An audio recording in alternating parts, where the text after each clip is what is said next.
And it's an important one because at the bottom line of this budget or any forecast for this economy, we want to get it active as possible. The only way to do that, argues business leaders, is to make sure the environment is more conducive for investment. So let's go straight to Busisiwe Mavuso, the Chief Executive of Business Leadership South Africa. You wanted a growth-inspiring budget, Busi. Did you get that this afternoon? You know, by and large, Devin, it really has ushered in some interesting positives, especially on the tax side. So I think the corporate tax reduction to 27% is very much welcome. Although we note that this will come with conditionalities, I think the personal income tax, is definitely welcome as well. And I think the fact that there's no additional tax revenue, to fund the economic recovery or to fund COVID is definitely welcome. But I think there are definitely some concerns, Devin, in as far as some of the projections and the numbers that the finance minister actually gave out. I worry about the anticipated loan debt increase of about 30%, in the next coming years. I worry about the fact that the tax shortfall of 213 billion is actually the largest that we actually have on record at the moment. I don't know also to what extent is it possible that we're actually going to achieve a real GDP growth of 3.3%, in 2021. I think that number is actually quite elusive. I worry about the 12% budget deficit, for this current tax year. I worry about the projected declining revenues as a percentage of GDP that the minister spoke about. So when you look at everything that the minister said and the positives that is actually trying to usher into the budget, I worry about to what extent are we going to be in a position to implement some of these things that we have spoken about. We spoke about Operation Vulindlela, in as far as structural reforms are concerned. And I think that is where we need to be expending a lot of our energies, Devin, because let's forget about these positive projections that we have on paper if we are not actually going to implement structural reforms, because investment, Devin, will only come in once the structural reforms are in place. And we know that economic growth can only come from structural reforms. And I think with economic growth, you therefore start dealing with the jobs crisis that we have in this country. And you and I saw the numbers yesterday. We're sitting at 43% in terms of the expanded definition of unemployment. If I can come in there for a second, Lucian, excuse me, but I want to start with your first point because I think that's fairly significant there. To reduce the corporate tax rate from 28 to 27%, although next year, really is sort of a progressive point, I would imagine it could be from businesses' perspective, and also the cutting off the wage bill. It looks, as suggested from his speech, that they're still firmly hard on that 300 billion rand expenditure cuts that they said that they brought up in October. So, I would imagine on those two issues, some firm positives for business. Definitely firm positives. I think let's see to what extent or how quickly the government will actually give in to the pressures from the labour constituency in as far as holding the line, in as far as the public sector wage bill increases are concerned. I think if we can be able to hold the line on this one, I think it will be a definite positive. Because remember, foreign direct investors are looking, credit rating agencies are looking, and we know that we've got the threat of being further downgraded into junk status, if we don't hold the line on these things. So I think the corporate tax issue, I think, is definitely a positive one. But again, there are conditionalities, Devin, the fact that it will only kick in, if you are projected to I think bring in surpluses the following year or something like that. So it will be interesting what conditionalities those are and to what extent, government is actually in a position to implement these. So I think I'm cautiously optimistic on that one, because when I listen to the conditionalities and I look at the situation that we've just had in the country of the credit guarantee loan scheme of 200 billion that was actually announced, during COVID as a part of the stimulus package, and you saw the conditionalities that you actually, and the hoops and loops that companies actually had to jump to access that loan grant. I wonder if this 27% decrease is not similar to that. But I guess, as I'm saying, I think let's take all the positives, that have come from this budget, because that is what we definitely need, especially during this difficult time that we find ourselves as a country. I just want to end off on the impact of structural reform here. Busi, do you see this still within the realm of aspiration on all of these structural reforms, whether it is spectrum, whether it is the infrastructure drive, or do you think there is something tangible here? Because at the base of it, if those reforms are not done speedily, the investment wouldn't race into this country. Do you think it's still aspiration, or can you see something tangible coming out from this speech? I think by and large, the proof of the pudding is really going to be in the eating, So for all the talk that the government gives to the PPPs, it is actually the least used method of infrastructure investment, Devon, and that remains, problematic. Only 2% of infrastructure investment in this country is from the private sector.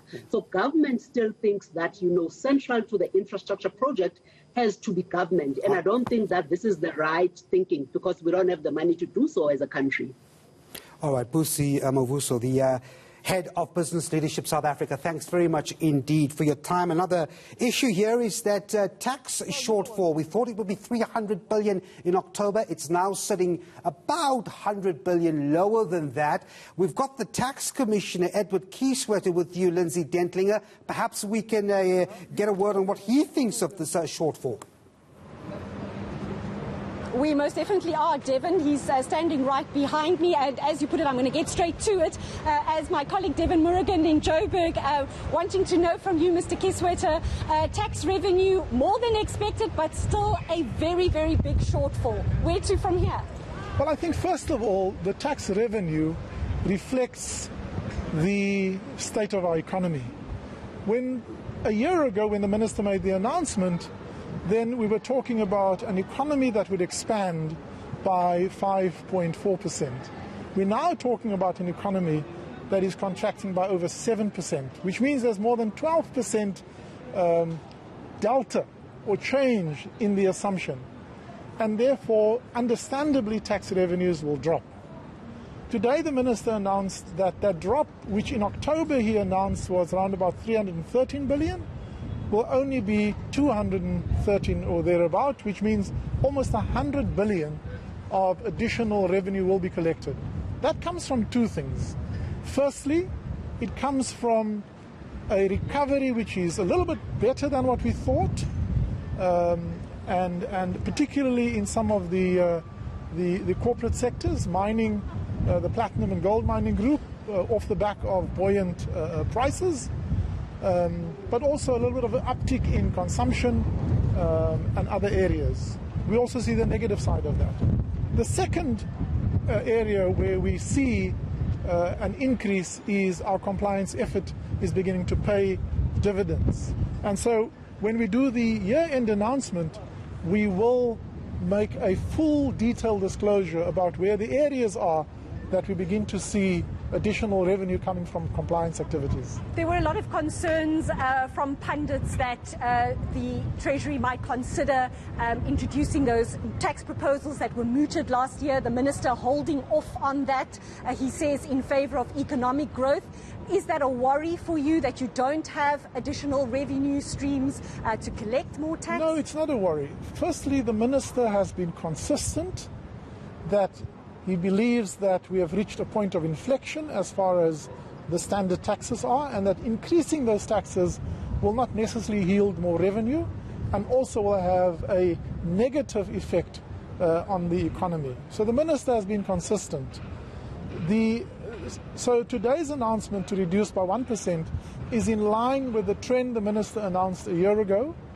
Secondly, he also has said that has to go hand in hand with base broadening and addressing some of those abuses. So we work hand in hand with the policy to create the additional revenue from more effective collection than simply hiking the rates. The 40 billion that the minister has now postponed is in response. When we planned it a year ago, we didn't know that the pandemic would be as devastating as it was. It would be unwise not to respond to that. And so leaving that 40 billion in the economy for now has a helpful multiplier effect for jobs and consumption, and then signposting that a year from now a further reduction will come gives the market certainty about directionally where the minister is going. So we are not concerned because we believe there is still a lot of room to improve the efficiency of collection, and we can bring about, and that's why the 3 billion today additional announcement for additional skills, for deepening our capability for AI, machine learning, by expanding and increasing the use of data, and also building our technology platform.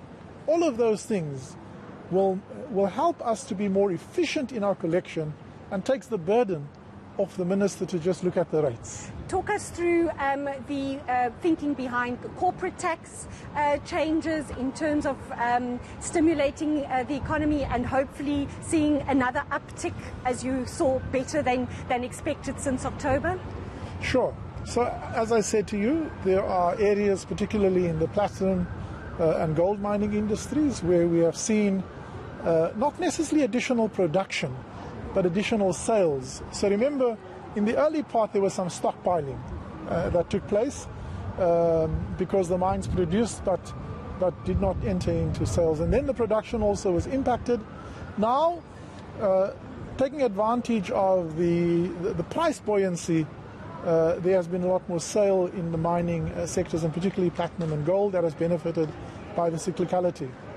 But we're also seeing the additional uptake.